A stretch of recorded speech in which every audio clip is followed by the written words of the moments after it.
So today we're joined again by András Droppa. How are you doing, András? Hello, I'm pretty good, thank you. Thank you so much for having me back on the show. Oh, you're so welcome, mate, because back in September, and I can't believe it was the end of September we last chatted. I thought it was just before Christmas, but when I look back, end of September, when we last spoke, we did say we'd speak again, so I'm glad you could join us, mate. I am more than happy to. Also can't believe it's simultaneously been so long and yet no time at all. It's mental. I know. And when we last talked, you was in the middle of the part one of your Painted Ladies tour. How Yes. did the rest of the 2024 leg go? You know what? It was a proper experience. There are some amazing gig stories, as with every tour. I think there are some very dodgy ones as well, which I won't go into too much. But I think I had such a good time doing it, and I've learned so much just from getting out on the road and going for it. So I'm so glad that I did it, put it that way. What's the best gig story then? We'll leave the dodgy one, like you said. What's your best Uh, one? you know what? I think the best story was probably actually I think it might have been Swansea, where my I was very lucky to have one of my old mates who was studying there bring a load of students along, and we had quite a hell of a party, and the after party was. Just as good, if not better. But again, that's something I shouldn't really talk about too much. No, it's all right. Work hard, play hard, mate. Exactly, and I think we did play very hard that night, both on stage and off. Fantastic. Pleased to hear that. And you said you've learnt a lot. What's the biggest thing you've learnt Oh, during this last tour? you know what? I think the biggest thing is probably to do with. Do you know what? More than anything, I think it's just organisation aspect to it, in the sense of like how best to promote a gig and the sort of lead up to that. There's quite a lot that I've learned, and also just in terms of visuals. So, like, imagine like a poster on a wall. I thought my posters were absolutely brilliant until I went into, I think it was the Face Bar in Reading, another of the really good nights. And you look on the wall and then suddenly go, maybe I should use slightly different colours so it stands out more. Small things like that, which Yeah. don't make a lot of difference when you like. It doesn't seem that they make a lot of difference, but then when you actually actively think about it, it really does change the whole perception. Yes, interesting you should say that because so it was not so much about the music, more about the presentation then. I mean, don't get me wrong. I learned a lot on the working with bandmates aspects of that as well. Yeah. But Oh, yeah. I think that's to be expected. It's kind of the little things which That's aren't right. Yeah. directly related to music which surprise me more than anything. Yeah. The surprising thing of Exactly. that. Cool. So 2024 leg has finished. What you been up to since then, mate? I mean, since then we had a couple of like small gigs here and there, as you do. I'm one of those people who can't stop playing music. So whatever stage I'm in, whatever I'm doing, there'll always be a gig that I'm either playing at or seeing. Other than that, I took a little bit of time off over Christmas because I think by that point, I think what was it like 6 weeks? No, it's more than 6 weeks. It was about 12 weeks on the road. So at that Yeah. point, I was like, you know what, I need a little bit of a break. So I've just been sat. I don't want to sound like a sad old git, but I've been sat by myself playing some of the old blues records that I like, working a little bit on my slide technique, going, oh yeah, this is totally the rock and roll lifestyle. And then also doing all of the planning for 2025 because obviously that's the big things that are coming up. So I've got a Yeah. lot in the pipeline for that. Yeah. So did you have a good Christmas? Did you just chill over Christmas Yeah, then? actually, it The was really sounds of it. nice. Yeah, being back in North Devon, not doing too much. Maybe putting on a bit of weight, but hey, don't we all? That's fun. Yeah, me, I did. For terrible. Honestly, it's matchmakers. I don't know what it is about them, but you just open a packet and suddenly they're gone. Where they go, who knows? But they come back eventually. So the big question on that, mint or orange? Mint, all the way, mint. Really? Although, actually, I think one of the best flavors they came out with, really under the radar, they did like a chocolate hazelnut one. And Oh, did that, they? yeah, to make a cheesecake out of that, now that is something else. It Ah. gets to the point of maybe that's a bit too sweet, but it's absolutely spot on. I'll have to try those. I've not had mat makers for years, mate, so Oh, gonna to be have to honest, try those. they're one of those things that they only ever come out at Christmas, and then you suddenly They go, do, don't "Oh they? wow, they exist." Yeah, Those and chocolate oranges. That's what I got at yeah. Christmas. Chocolate I oranges. actually, really sadly, I can't actually eat chocolate oranges because No? so I'm a celiac, which means I can't have gluten. And Oh, right, yeah. for some reason, the mini like balls that Terry's do are absolutely fine, but as soon as it's a big orange, no, you can't have them. It's the Weird. I know it's probably weird. I think it's to do with like factories and things like that. But that Yeah, is a proper probably. side tangent. Anyway, No, I like the tangent. You obviously really have to watch what you eat then. Does that kind of impact on your life very much? You know what? It doesn't. It doesn't. I mean, I've been celiac for about a year and a half now, and then my mum's been a celiac since I was born. So it's not really a culture shock. What is hard is like the convenience just goes. Like I can't just Mm. walk into a shop and grab a sandwich, for example, which made being on the road actually quite an interesting experience. Having to sort of like pre-plan what am I going to eat, how am I going to eat this. The answer is a lot of satsumas and like the little nut bars you get in the supermarket, the ones which All are like right, yeah. supposedly healthy for you, but realistically it's just chocolate in another form.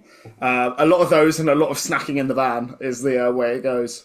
Oh, well, you've got a way around it, mate. So more organisation. You must be the most organised person You know in what the world, you would think so, wouldn't you? But it never actually works like that. is it not? Oh God, no! I am terrible. It's brilliant. Cool. So the last time we talked, one of the things you said you was hoping to do was get a couple or as many as you could actually festivals under your belt. I noticed you've got two coming up in this year, which we'll talk about in a little while. But you did Crazy Cowboy Christmas Party, I Yes, indeed understand. I How did did. that go? You know what? That was so much fun. Aside from anything else, meeting all the other bands was absolutely amazing. Every single act was just so lovely, and it was really cool just meeting them, chatting with them. I think there was a band called Soul Weaver who I ended up having about a 2 hour conversation about Lord of the Rings with, as you do. And I have to give a massive shout out to Adam and the Hellcats as well.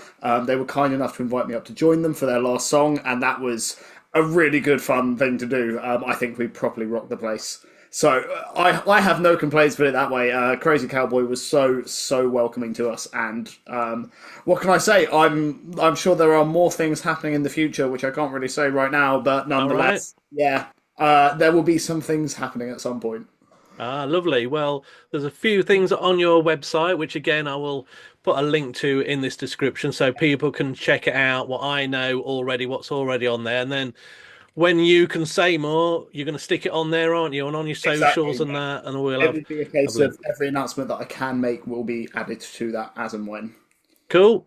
Lovely. So there's something else that happened to you at the end of the year, beginning of this year. Yes. Tell everybody if they don't know what So, award you won, because I was so well I stoked to see that. I was honoured actually.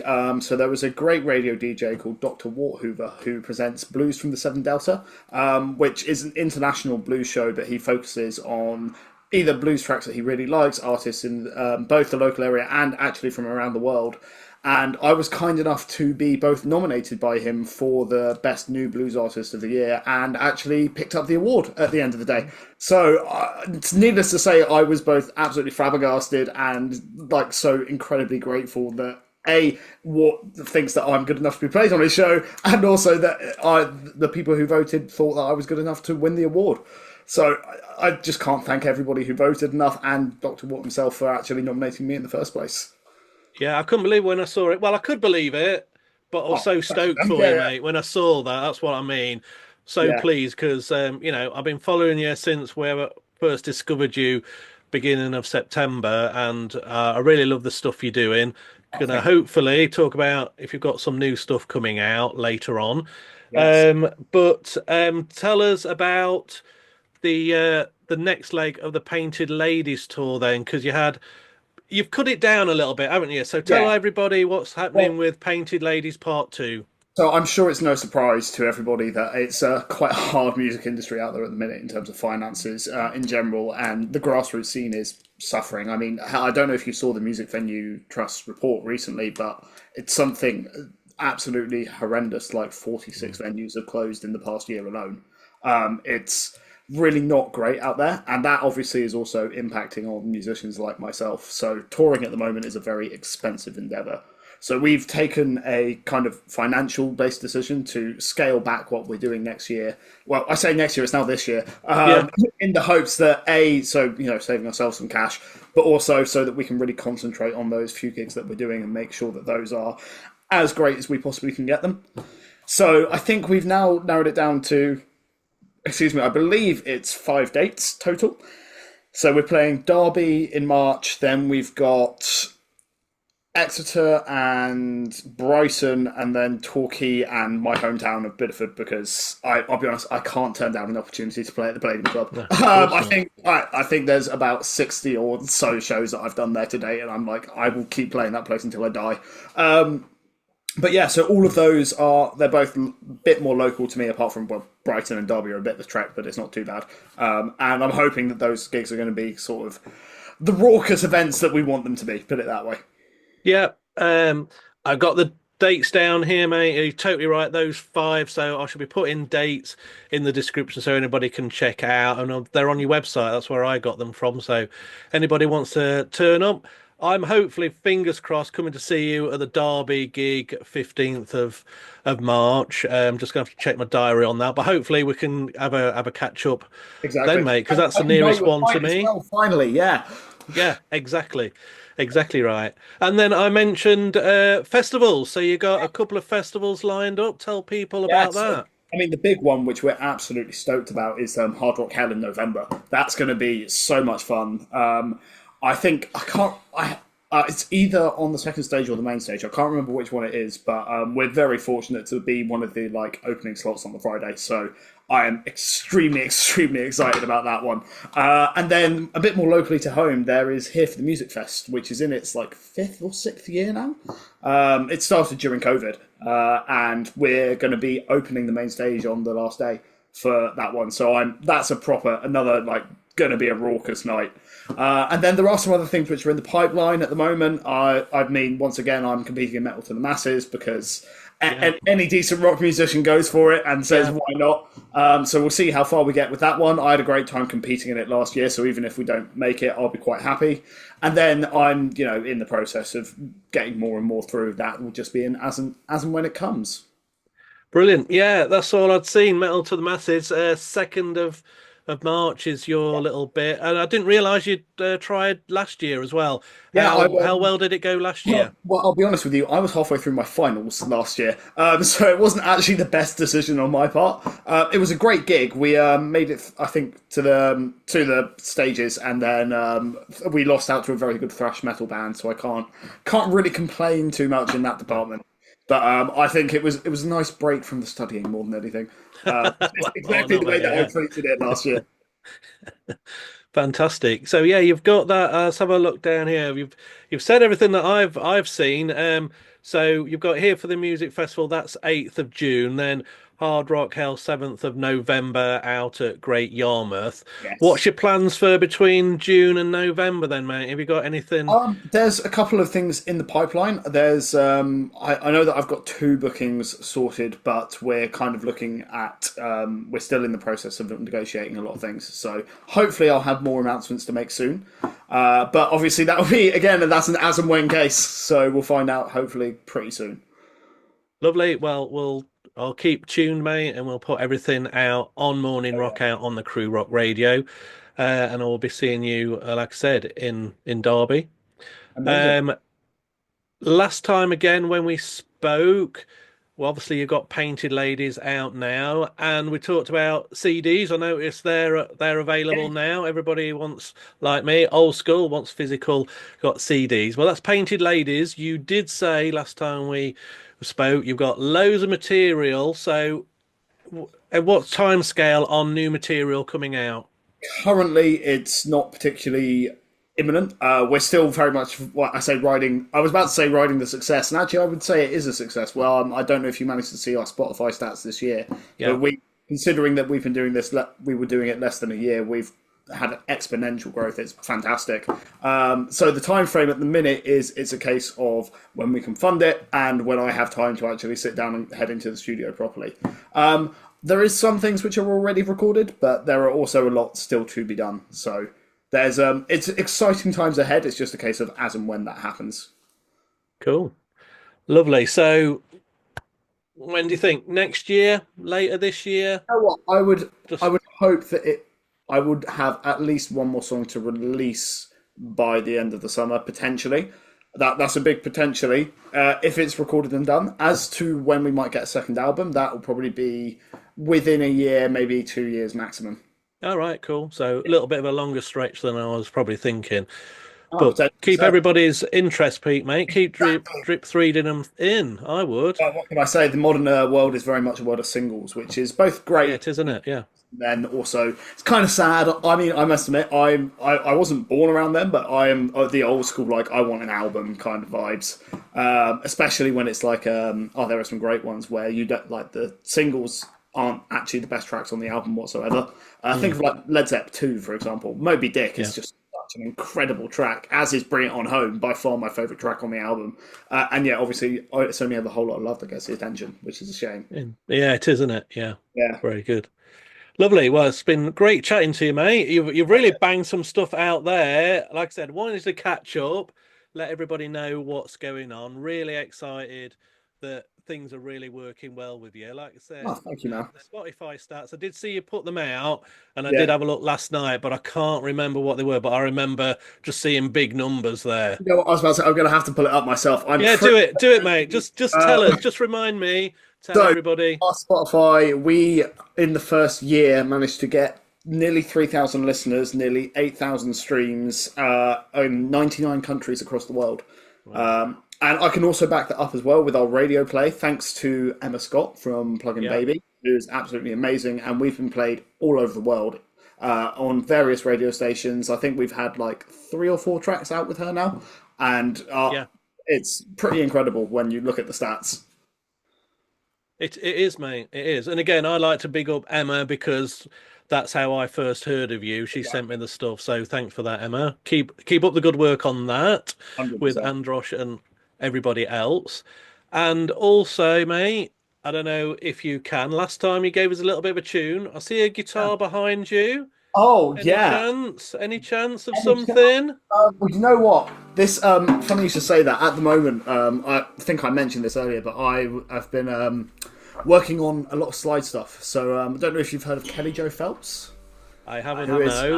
well, he's Give us a bit of slide then, mate. I will try my goddamn best. He is a little bit of like he's insane with this sort of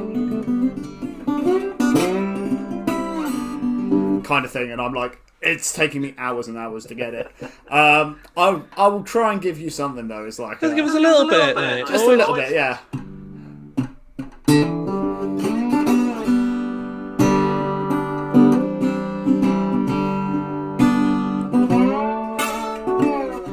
But put a candle in the window, 'cause I feel I've got to move. And though I'm gone, I'll be coming back home, as long as I can see the light. Something like that. Yeah, there you go. Thank you. That's an old Rival Sons track, if you're interested. Yeah. That was so Rival Sons did a live performance of an old blues track called Long As I Can See the Light, and that's kind of heavily inspired by that. Lovely. Awesome stuff. So, I've caught up with everything that I wanted to ask you. Is there anything you want to add, mate, before I let you go? Basically, the only thing I want to add is just a thank you to everybody who has supported me so far, listened to my tracks, listened to Morning Rock Out on Crew Rock Radio as well, tuned in, and basically keeping live music going. I can't thank you enough. Right, I'll second that. András, always a pleasure. I'm going to say it again. Looking forward to hopefully catching up in the flesh in Derby next month, mate. Indeed. In the meantime, take care, and I'll see you soon. Take care. Thank you very much. Painted ladies, come with me. Show me how to have a good time.